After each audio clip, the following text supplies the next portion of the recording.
Welcome everyone to a creepy love story pulled from the grave. Today, I want to talk about Rebecca, a successful and strong woman whose success led her to a deep and painful loneliness. Her mother was her only companion, but one day Rebecca's life turned gray when she found her mother lifeless in her room. The pain consumed her, and she spent several days in a state of emotional exhaustion that made depression hit her even harder. In her search for comfort, Rebecca began to spend more and more time in the cemetery, talking to her mother and wandering the long corridors of graves waiting for some answer. It was there that she met a man who left her completely intrigued. He wore an elegant suit, limped on one leg, and a cane helped him stay upright. At first, Rebecca didn't pay much attention to him, but she soon realized that the man was not common. One day, while Rebecca was sitting on a bench reading, the man approached politely and asked if he could sit next to her. With his eyes closed, the man smiled, and she watched him with fascination. That man emitted a peace and harmony that made problems disappear. In a moment of distraction, the man told Rebecca that he had seen her many times lurking around there, and without hesitation, she told him the story of her mother. The man empathized completely with her and gave her advice she would not forget. "You must let the dead go. Staying here is not good for anyone." Rebecca, somewhat indignant, debated it with sarcasm, claiming that he spent every day there. The man only laughed, got up, and with a slight reference told her that his name was Robert Bennett, and left.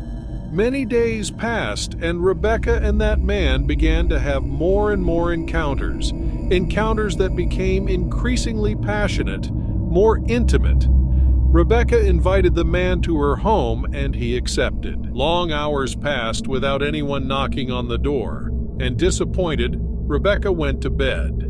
It was going to be 3 in the morning when that man appeared in front of her door with a bouquet of white roses and a beautiful candle full of glitter.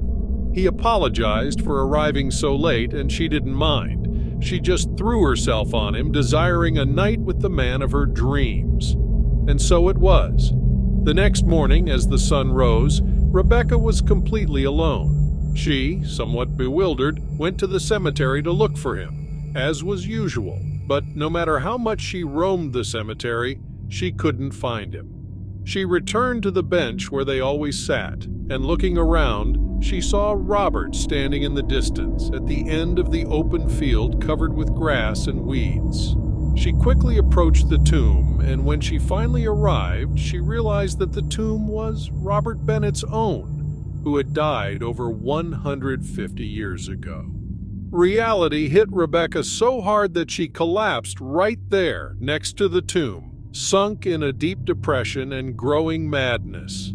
From that day on, Rebecca became just another ghost in the cemetery, visiting Robert's tomb every day, sitting on the bench and talking completely alone. As the years passed, Rebecca became increasingly unhinged and obsessed with her beloved. She stopped leaving the house and devoted herself completely to her madness.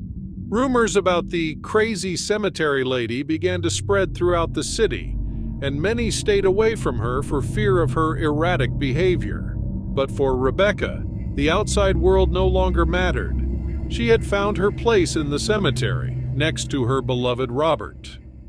Finally, after 30 years of visits to Robert's tomb, Rebecca died alone, surrounded by memories of her obsession and torment. No one came to her funeral, and her body was buried in the same cemetery where he had spent much of his adult life. And although he was no longer physically present in the cemetery, his spirit remained trapped there, forever obsessed with the ghost of Robert Bennett. They say that every sunset atop the hill, Rebecca can be seen waiting for her beloved who will never return.